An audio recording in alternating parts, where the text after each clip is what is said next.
Hi everyone, it's me, Tim. Today I want to talk about player power versus from builds versus from items.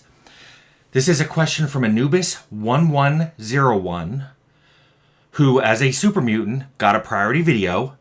So I stopped what I was doing, which was organizing my collection of amusing socks and underwear to talk about this. So let's dive into it. Anubis1101 asked, it's very long, Tim, are you familiar with the myth of the gun versus the myth of the sword? It's an ideological approach to fiction storytelling that I really love because it meshes well with game design. In essence, it describes where the character or player's power comes from. The myth of the sword is when the character's power comes from their own skill or stats. It emphasizes that power comes from within. Most fantasy settings lean heavily on this. The myth of the gun places the source of skills and abilities in the equipment, emphasizing finding and creating better gear. Most sci-fi settings prefer this. Most games lean one way or the other, but often have a mix of both, especially RPGs. I think it's really cool to subvert the expectation for a setting and go the other way, like a fantasy setting where equipment enchanting has become ubiquitous and magical tools and devices are everywhere, or a sci-fi setting where extremely skilled individuals make use of low-tech gear to overturn the status quo. Do you favor one myth over the other? Through this lens, what kind of high-level considerations would you make designing a new setting? Oh, that's a long question. So, let's talk about that. First of all, let's kind of define our terms here. Character builds versus item builds. Character builds are things the player chooses, things like attributes, skills, perks, abilities, spells, backgrounds, anything that the player gets to choose, either at character creation or when they level up.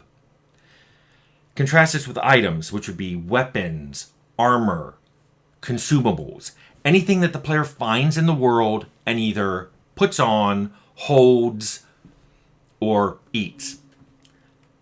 Now notice that some of these have some overlap because several games out there have stuff like, here's a book that if you read it, your skill rank will go up.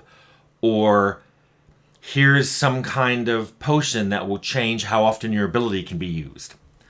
Just for funsies, I count these as items because you have to find them versus something where you bought it in character creation or character upgrade and you have them forever.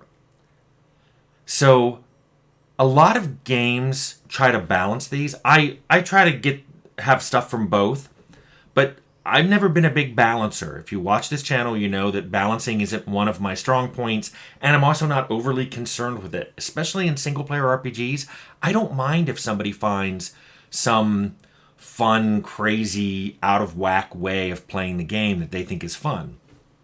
I even have a video on balancing, how to balance features, which the short of it is stick a pin in it, but I'll link that video below. In general, I prefer that neither one of these, your power coming from your character build or your power coming from the items you choose to have on, I prefer neither of those being overwhelming.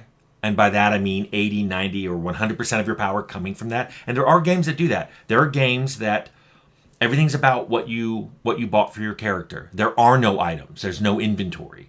And then, of course, there are games that swing almost the entire other direction, which is there's very little you can make about your character other than the items that you pick up control how that character is going to play and what abilities they're going to have. I prefer it somewhere in the middle.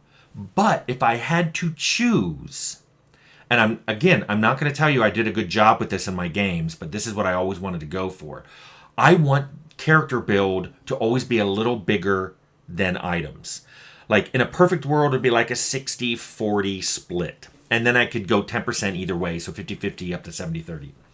Why do I prefer the character build over itemization?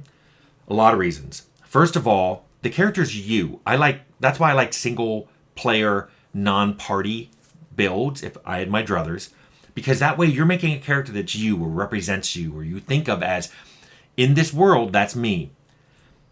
I like that you have lots of choices when you create a character or when the character levels up, and then you live with the consequences. And if those consequences can be massively overwhelmed by items you find in the world, it feels like the choices you made in character creation and when you go up a level don't matter as much. So I don't really like that. I don't like that significant choice being washed out. Also, items, especially items that aren't hand placed in the world, things that aren't like, well, this boss always drops this item. A lot of items can just be random. You kill this monster that was a random encounter and it randomly dropped this item that turned out to be really good for your build.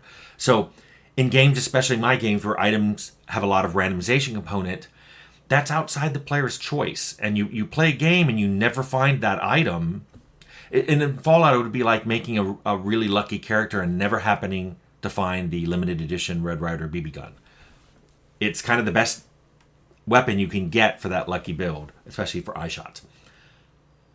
But in addition, because items themselves either are generated randomly or there's a huge range of them that you have to go find, items can have properties that aren't good for your build.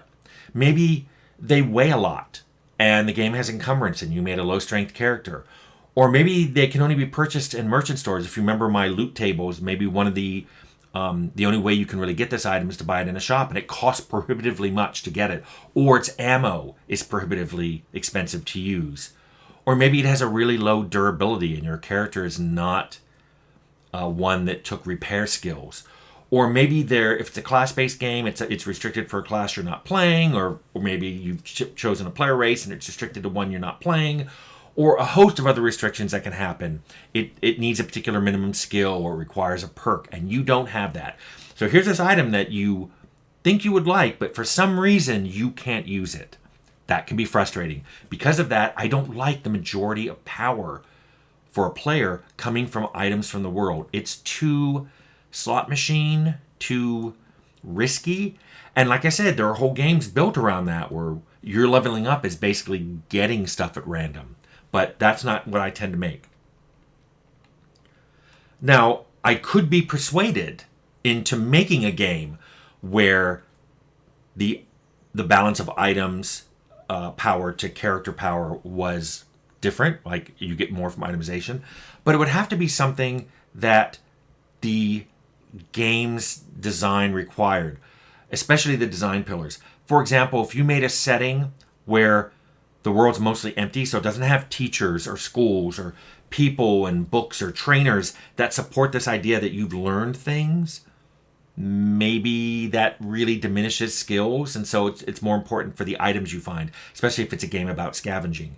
Similarly, if you make a game with mechanics where there is no leveling up, there is no character progression, well then everything about the power of the character is going to come from the items they acquire. I get that.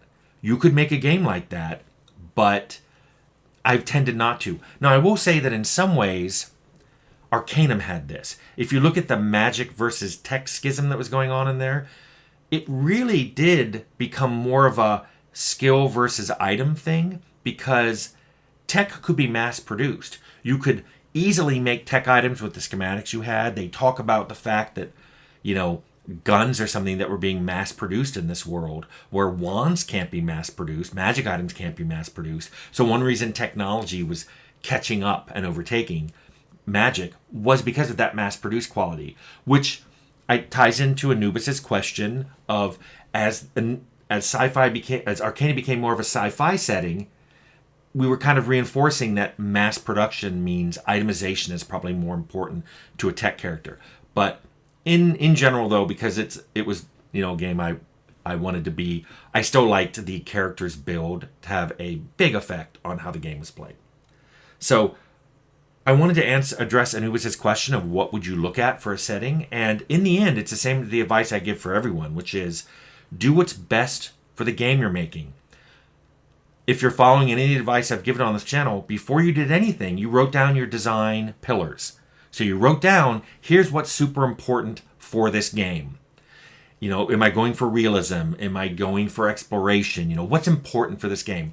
Then, if you do what I do and you design the setting and then the story and then the mechanics, by the time you get to that mechanics part, you already have a good idea of what the setting is like and what the story is like. So then as you're making mechanics, you can think, do I want these mechanics to be the main source of the player's power, or do I want them to come from items?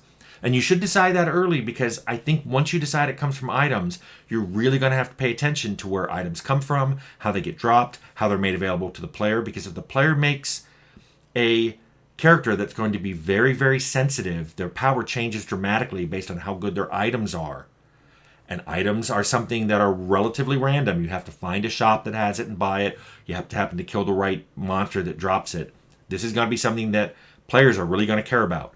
So you're going to have to pay attention to how you itemize your world. Anyway, I hope that answers your question.